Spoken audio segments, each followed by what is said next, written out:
MBG speak کے ساتھ بلال ہوری آپ کی خدمت میں حاضر ہے۔ سابق وزیر اعظم اور مسلم لیگ نون کے تاحیات قائد میاں نواز شریف کا مطالبہ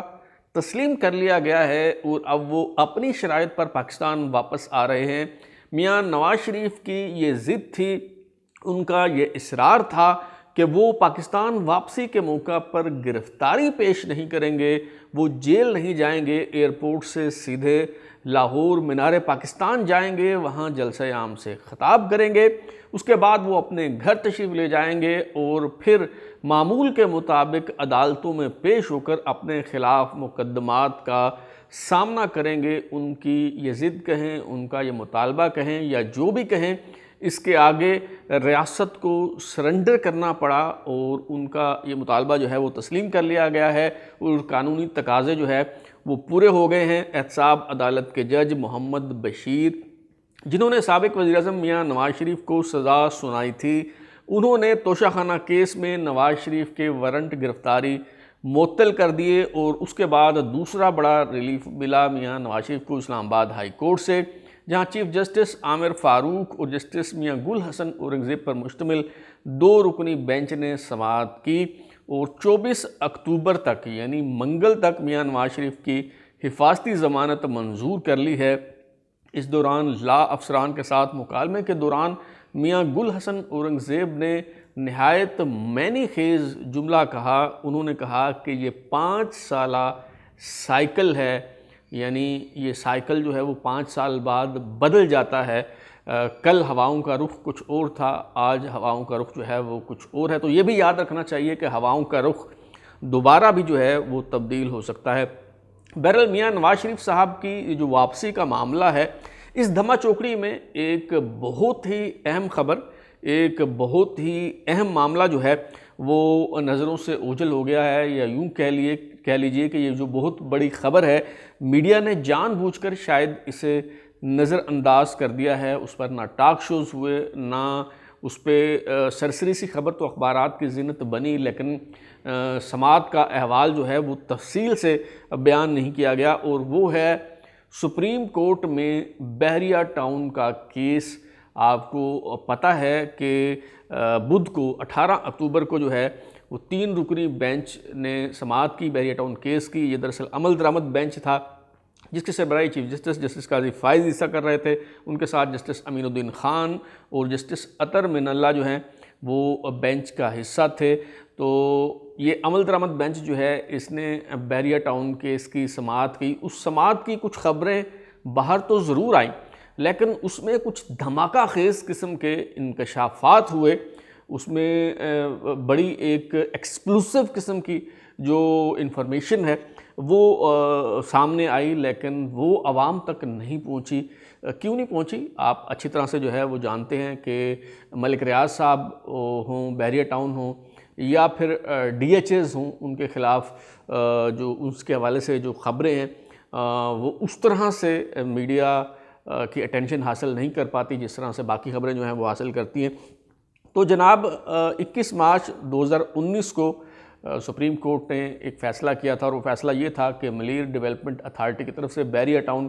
کراچی کو جو زمین دی گئی ہے، اس کے عوض بحریہ ٹاؤن 460 ارب روپے سپریم کورٹ میں جمع کروائے گا، اور اس صورت میں جو نیب کا ریفرنس ہے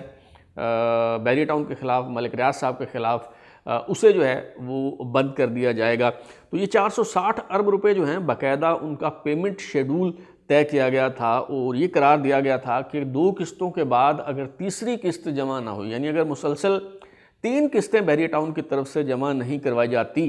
تو اس کا مطلب ہے کہ بحریہ ٹاؤن ڈیفالٹر ہو جائے گا، اور پھر یہ معاہدہ جو ہے یہ منسوخ تصور ہوگا۔ تو جب یہ سماعت ہوئی سپریم کورٹ میں، 3 رکنی بینچ کے سامنے معاملات آئے، تو پتہ چلا کہ اب تک بحریہ ٹاؤن کی طرف سے 162 ارب روپے جمع کروائے جانے تھے، لیکن اب تک صرف 65 ارب روپے جمع کروائے گئے ہیں، اور اس میں سے بھی بحریہ ٹاؤن کی طرف سے صرف 5 ارب روپے جمع کروائے گئے ہیں۔ باقی 60 ارب روپے تو وہ ہیں جو برطانیہ کی نیشنل کرائم ایجنسی نے منی لانڈرنگ کا پیسہ فریز کر کے، سیٹلمنٹ کر کے ملک ریاض کی فیملی کے ساتھ اور وہ حکومت پاکستان کو بھیجا تھا، یعنی 190 ملین پاؤنڈ کی جو رقم ہے، اور وہ دوبارہ سے ملک ریاض صاحب کی جیب میں ڈال دی گئی اور انہوں نے سپریم کورٹ میں جو ہے وہ جمع کروا دی۔ تو 60 ارب روپے تو جو ہیں وہ وہی ہیں۔ اس کا مطلب ہے کہ بیریئر ٹاؤن ڈیفالٹ کر چکا ہے اور جو رقم جمع کروائی جانی تھی وہ نہیں کروائی گئی۔ تو اس حوالے سے جب سوال کیا گیا بیریئر ٹاؤن کے وکیل سلمان اسلم بٹ سے، تو انہوں نے کہا کہ ملیٹ ڈیولپمنٹ اتھارٹی نے ہمیں 16,896 ایکڑ زمین دینی تھی اس فیصلے کے مطابق، اور جس کے عوض ہم نے 460 ارب روپے دینے تھے۔ تو انہوں نے کہا کہ جی 11,747 ایکڑ زمین دی گئی ہے، چونکہ باقی زمین ہمیں نہیں دی گئی لہٰذا ہم نے پیمنٹ نہیں کی۔ فاروق نائک صاحب جو ہیں انہوں نے کہا کہ 12,237 ایکڑ زمین ملیٹ ڈیولپمنٹ اتھارٹی نے بیریئر ٹاؤن کے حوالے کر دی ہے۔ یعنی کوئی فریقین کے موقف میں تھوڑا بہت فرق ہونے کے باوجود یہ کہا جا سکتا ہے کہ 12,000 ایکڑ زمین ملک ریاض صاحب کو بیریئر ٹاؤن کراچی کو جو ہے ملیٹ ڈیولپمنٹ اتھارٹی کی طرف سے دی گئی ہے، اور اس کا اعتراض یہ ہے کہ جو باقی جو زمین ہے وہ تقریباً جو 4,000-5,000 ایکڑ جو ہے وہ بنتی ہے وہ نہیں دی گئی۔ تو سلمان اسلم بٹ جو ہیں بیریئر ٹاؤن کے وکیل، انہوں نے کہا کہ جب پوری زمین ہمیں نہیں ملی تو ہم 460 ارب روپے کیوں دیں، لہذا سپریم کورٹ 460 ارب روپے کی یہ جو رقم ہے اس پر نظر ثانی کرے اور اس کو ریویو کرے اور اس کو اکارڈنگلی جو ہے وہ کم کیا جائے۔ اچھا، اس دوران سپریم کورٹ میں سماعت کے موقع پر یہ معاملہ بھی جو ہے وہ زیر بحث آیا کہ بیریئر ٹاؤن کی طرف سے جو ادائیگی کی گئی ہے، جو پیسے سپریم کورٹ کے اکاؤنٹ میں جمع بھی کروائے گئے ہیں، وہ کہاں سے آئے۔ چیف جسٹس قاضی فائز صاحب نے جب یہ سوال کیا تو بیریئر ٹاؤن کے وکیل سلمان اسلم بٹ نے کہا کہ کچھ رقم بیریئر ٹاؤن نے جمع کروائی ہے، باقی ضمانتیوں یعنی گرنٹرز اور شراکت داروں یعنی شیئر ہولڈرز کی طرف سے جمع کروائی گئی ہے، اور 190 ملین پاؤنڈ کی رقم کے حوالے سے انہوں نے کہا کہ یہ رقم ایک معاہدے کے تحت سپریم کورٹ کے اکاؤنٹ میں جمع کروائی گئی ہے۔ اس پہ چیف جسٹس نے کہا کہ معاہدے کا لفظ ہم نے نہیں استعمال کیا، یہ لفظ بیریئر ٹاؤن کے وکیل کی طرف سے استعمال کیا گیا ہے۔ اس پہ سلمان اسلم بٹ نے کہا کہ جی انہوں نے وہ معاہدہ دیکھا ہے، اور انہوں نے کہا کہ جی اگر عدالت کہے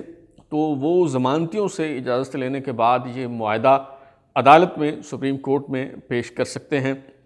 اس پہ معزز عدالت نے کہا کہ سب کو نوٹس جاری کر دیتے ہیں جتنے بھی فریقین ہیں جو اس سے متاثر ہوتے ہیں، اور اس کے بعد جو ہے وہ اس معاملے کو دیکھیں گے۔ جسٹس اطہر من اللہ نے بھی اس والے سے سوال اٹھایا کہ یہ جو رقم ہے یعنی 190 ملین پاؤنڈ جو برطانیہ کے نیشنل کرائم ایجنسی کی طرف سے حکومت پاکستان کو بھیجے گئے، وہ کیسے سپریم کورٹ کے اکاؤنٹ میں آ گئی اور وہ رقم کیسے وصول کی جا سکتی ہے، انہوں نے اس حوالے سے جو ہے وہ سوال اٹھایا۔ لیکن سب سے دھماکہ خیز جو بات تھی، جس کی وجہ سے میں آج کا یہ ولاگ کر رہا ہوں اور وہ میں آپ کو بتانا چاہ رہا ہوں، وہ یہ تھی کہ اس سماعت کے موقع پہ ملک ریاض صاحب کی طرف سے ایک نواں کٹا کھول دیا گیا، اور وہ نواں کٹا کیا ہے، اسے آپ ایک نیا محاذ جنگ بھی کہہ سکتے ہیں، اور وہ محاذ جنگ ملک ریاض صاحب نے کھولا ہے اسٹیبلشمنٹ کے خلاف۔ کیوں کھولا ہے اس پہ بھی آتے ہیں، لیکن پہلے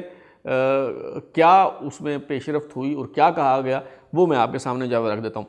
بیریئر ٹاؤن کے وکیل جو ہیں سلمان اسلم بٹ، انہوں نے کہا کہ جی ڈیفینس ہاؤسنگ اتھارٹی جو کمپیٹیٹر ہے بیریئر ٹاؤن کی، تو جس طرح بیریئر ٹاؤن کراچی کا منصوبہ لانچ کیا، تو اسی طرح ڈیفینس ہاؤسنگ اتھارٹی کی طرف سے بھی DHA سٹی کے نام سے ایک پروجیکٹ کراچی میں لانچ کیا گیا، اور جس طرح سے ملیٹ ڈیولپمنٹ اتھارٹی نے یہ زمینیں بیریئر ٹاؤن کو دیں، تو اسی طرح سے ملیٹ ڈیولپمنٹ اتھارٹی نے DHA کو بھی جو ہے وہ زمینیں دی، اور انہوں نے بتایا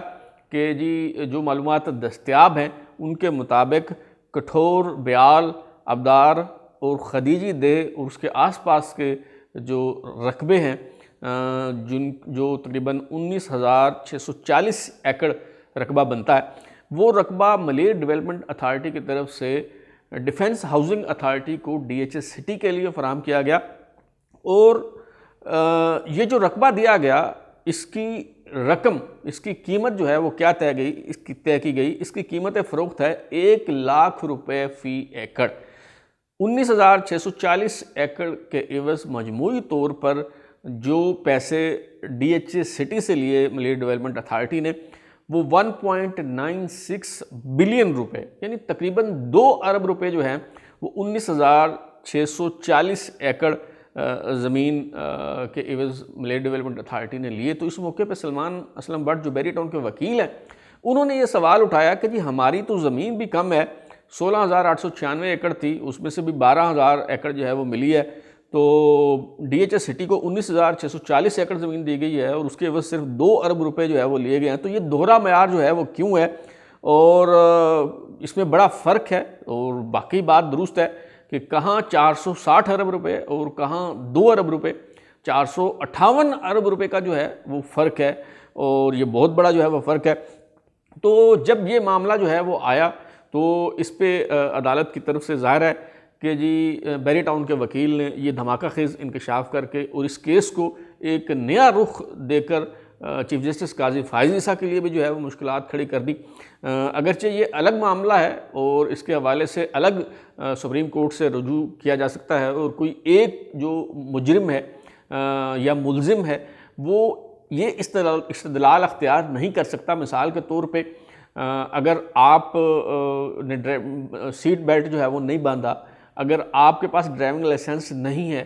اگر آپ نے ہیلمٹ نہیں پہنا ہوا اور ٹریفک سارجنٹ آپ کا چلان کرتا ہے، تو آپ اسے یہ نہیں کہہ سکتے کہ دیکھیں جی باقی لوگ بھی تو اس کے بغیر جو ہے وہ گھوم رہے ہیں، باقی لوگوں نے بھی سیٹ بیلٹ نہیں باندھا ہوا، باقی لوگ بھی ہیلمٹ نہیں پہنتے، تو یہ اس بنیاد پہ آپ رعایت حاصل نہیں کر سکتے۔ جو دوسرے کا معاملہ ہے وہ جب اس کی باری آئے گی تو اس میں دیکھا جائے گا، لیکن وقتی طور پہ یہ انکشافات کر کے بیری ٹاؤن کے وکیل نے چیف جسٹس صاحب کے لیے جو ہے وہ مشکلات کھڑی کر دی ہیں، اور اس کے بعد سپریم کورٹ نے اس معاملے کی سماعت 8 نومبر تک ملتوی کر دی ہے۔ سوال یہ ہے کہ ملک ریاض صاحب کبھی بھی گرم زمین پہ جو ہے وہ پاؤں نہیں رکھتے، اور بڑے جہاندیدہ فرد ہیں، ظاہر ہے جس نے پیسہ کمایا ہوتا ہے وہ ہر قسم کی نزاکتوں کو اور معاملات کو جو ہے وہ سمجھتا ہے اور اسے ادراک ہوتا ہے زمینی حقائق کا بھی۔ تو ملک ریاض صاحب نے سب کچھ جانتے ہوئے، بوجھتے ہوئے، سمجھتے ہوئے یہ دھماکہ خیز انکشافات اپنے وکیل کے ذریعے کیوں کرائے ہیں؟ ملک صاحب کی طرف سے میں سمجھتا ہوں کہ یہ ایک طرح کا خودکش حملہ جو ہے وہ کیا گیا ہے سپریم کورٹ میں۔ تو یہ کیوں کیا گیا ہے؟ آپ کو یاد ہے ملک ریاض صاحب کا اگر آپ ٹریک ریکارڈ دیکھیں تو ملک ریاض صاحب اس طرح کے جب تنگ آ جاتے ہیں وہ تو تنگ آمد بجنگ آمد کے مصداق، وہ اس طرح کے خودکش حملے کرنے کے حوالے سے جو ہے وہ ان کا ایک ٹریک ریکارڈ ہے وہ مشہور ہے۔ آپ کو یاد ہوگا کہ سابق چیف جسٹس افتخار چودھری کے دور میں جب وہ سٹنگ چیف جسٹس تھے تو ایک موقع پر ملک ریاض صاحب جو ہیں وہ قرآن لے کے انہوں نے پریس کانفرنس کر دی چیف جسٹس افتخار چودھری کے بیٹے کے ارسلان افتخار کے حوالے سے کہ جی وہ پیسے لیتا ہے اور کس طرح سے بلیک میل جو ہے وہ مجھے کر رہا ہے۔ اب سٹنگ چیف جسٹس کے خلاف پریس کانفرنس کرنے کا کیا مطلب ہوتا ہے؟ ظاہر ہے اسے خودکش حملہ ہی جو ہے وہ کہا جا سکتا ہے۔ تو ملک ریاض صاحب نے اب بھی اسی طرح کا خودکش حملہ کیا ہے، اور یہ حملہ کرنے کی نوبت اس لیے آئی ہے کہ ملک ریاض صاحب کو اسٹیبلشمنٹ کی طرف سے 2 جو ہیں وہ راستے دیے گئے تھے۔ انہیں کہا گیا تھا کہ آپ کے پاس 2 آپشن ہیں۔ ایک آپشن تو یہ ہے کہ آپ یہ جو 190 ملین پاؤنڈ کا معاملہ ہے اس میں عمران خان کے خلاف وعدہ معاف گواہ بن جائیں تو آپ کو رعایت دی جائے گی، ورنہ آپ نتائج بھگتنے کے لیے، قیمت ادا کرنے کے لیے جو ہے وہ تیار ہو جائیں۔ اور میرا خیال ہے کہ یہ جو دھماکہ ملک ریاض صاحب کی طرف سے کیا ہے اس کے بعد یہ کہا جا سکتا ہے کہ ملک ریاض صاحب نے یہ پیشکش قبول نہیں کی، اور سپریم کورٹ میں ڈی ایچ اے کا نام لے کے ملک ریاض صاحب نے جو ہے خودکش حملہ کر دیا۔ اب دیکھنا یہ ہے کہ اس حملے کے نتیجے میں وہ خود ہی تباہ و برباد ہوتے ہیں، ان کے پرخچے اڑ جاتے ہیں،